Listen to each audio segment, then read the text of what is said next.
دوستو آج کی ویڈیو میں ہم آپ کو بتائیں گے کہ پاکستانی جو اسرائیل سے نفرت کرتے ہیں، پاکستان سے اسرائیل جانا غیر قانونی بھی ہے، پھر ہر سال بہت سے لوگ گھومنے پھرنے کے لیے اسرائیل کیوں اور کیسے جاتے ہیں، ان کو پاکستانی گورنمنٹ روکتی کیوں نہیں ہے، واپسی پر ان پر مقدمہ کیوں نہیں چلایا جاتا، اصل کہانی کیا ہے، یہی سب موضوعات ویڈیو میں ڈسکس کریں گے۔ چلتے ہیں ویڈیو کی طرف۔ پاکستانی قانون کے مطابق اسرائیل جانا غیر قانونی ہے، لیکن اسرائیلی قانون کے مطابق پاکستانی اسرائیل آ سکتے ہیں۔ اس کی وجہ یہ ہے کہ پاکستانی پاسپورٹ پر لکھا ہے کہ یہ پاسپورٹ سوائے اسرائیل کے دنیا کے تمام ممالک کے لیے کارآمد ہے۔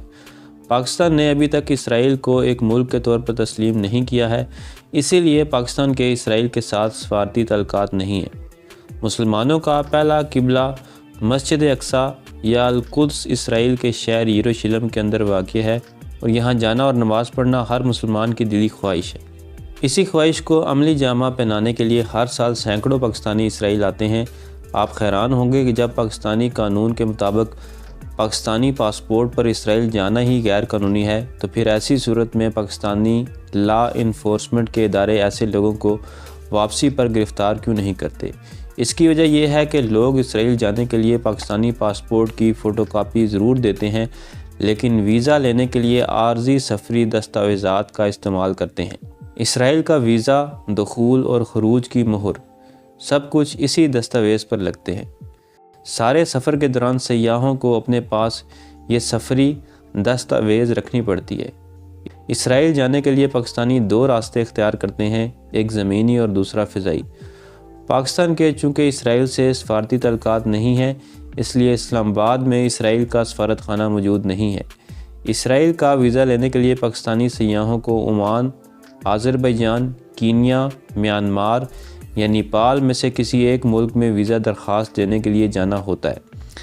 یہاں سے انہیں ایک عارضی سفری دستاویز جاری کی جاتی ہے، اور پاکستانی سیاح اس دستاویز پر اسرائیل کے بن گورین ایئرپورٹ کی طرف فضائی سفر شروع کرتے ہیں۔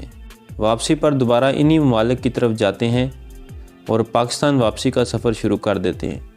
زمینی راستے سے اسرائیل جانے کے لیے پاکستانی سیاح دو ممالک اردن اور مصر کا سہارا لیتے ہیں۔ پاکستانی پہلے ان دو ممالک میں جانے کے لیے پاکستان سے فضائی سفر کی ریٹرن ٹکٹ خریدتے ہیں، جس سے پاکستانی اداروں کو یہ معلوم ہوتا ہے کہ یہ لوگ اردن یا مصر جا رہے ہیں اور پھر وہاں سے واپس آ جائیں گے۔ مصر یا اردن پہنچنے پر پاکستانی وہاں سے اسرائیلی سفارت خانے سے عارضی سفری دستاویز پر اسرائیل کا ویزا حاصل کرتے ہیں اور زمینی راستے کے ذریعے اسرائیل بارڈر پر آتے ہیں۔ وہاں ویزا والی دستاویز دکھاتے ہیں، اس پر دخول کی مہر لگائی جاتی ہے اور پاکستانی پاسپورٹ کی فوٹو کاپی بما اصل پاسپورٹ جمع کر لیے جاتے ہیں۔ اسرائیلی حکام یہ تمام ثبوت جمع کرتے رہتے ہیں اور سال کے آخر پر تمام ثبوت ایک رپورٹ کے ساتھ اقوام متحدہ میں جمع کروا دیتے ہیں کہ دیکھیں، پاکستان نے ہمیں ایک ملک کے طور پر قبول نہیں کیا، لیکن اس کے ہزاروں شہری ہر سال ویزا لے کر ہمارے ملک آتے ہیں۔ اسرائیلی بارڈر سے پاکستانی سیاحوں کو یروشلم جانے کے لیے ٹیکسی کروانی پڑتی ہے۔ انہیں صرف 3 سے 4 دن کا ویزا دیا جاتا ہے۔ اس عرصے کے دوران انہیں اسی بارڈر پوائنٹ پر آنا ہوتا ہے جہاں سے انہوں نے سفر شروع کیا ہوتا ہے۔ یہاں پہنچ کر عارضی دستاویز والے ویزے پر خروج کی مہر لگائی جاتی ہے اور مطلوبہ شخص کو اس کا پاکستانی پاسپورٹ واپس کر دیا جاتا ہے۔ پاکستانی سیاح اردن یا مصر سے دوبارہ پاکستان روانہ ہو جاتے ہیں اور پاکستانی ایئرپورٹ پر امیگریشن حکام یہی سمجھتے ہیں کہ یہ لوگ اردن یا مصر سے آ رہے ہیں۔ پاکستان اور بنگلہ دیش جو پہلے مشرقی پاکستان ہوتا تھا، دونوں کے اسرائیل کے ساتھ سفارتی تعلقات نہیں ہیں۔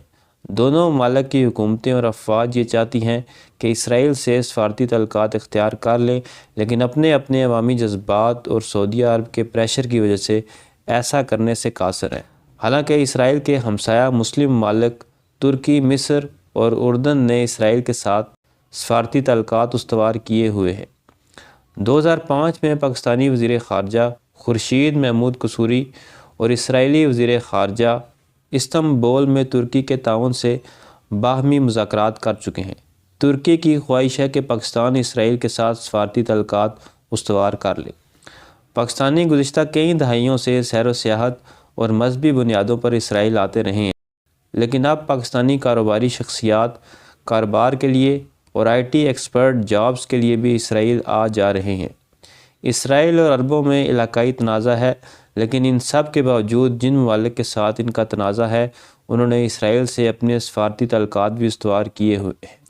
پاکستان اسرائیل سے ہزاروں کلومیٹر دور ہے اور اس کا بظاہر اسرائیل سے کوئی تنازع نہیں ہے، لیکن پاکستان میں موجود عوام یہودیوں کو پسندیدگی کی نگاہ سے نہیں دیکھتے۔ اس کا اندازہ آپ اس بات سے لگا سکتے ہیں کہ پاکستان میں مولوی طبقہ جس کسی کے خلاف ہو جائے اسے یہودی ایجنٹ ڈکلیئر کر دیا جاتا ہے۔ تو دوستو، یہ تھی میری آج کی ویڈیو پسند ہے تو چینل کو سبسکرائب کریں۔ ملتے ہیں اگلی ویڈیو میں۔ اللہ حافظ۔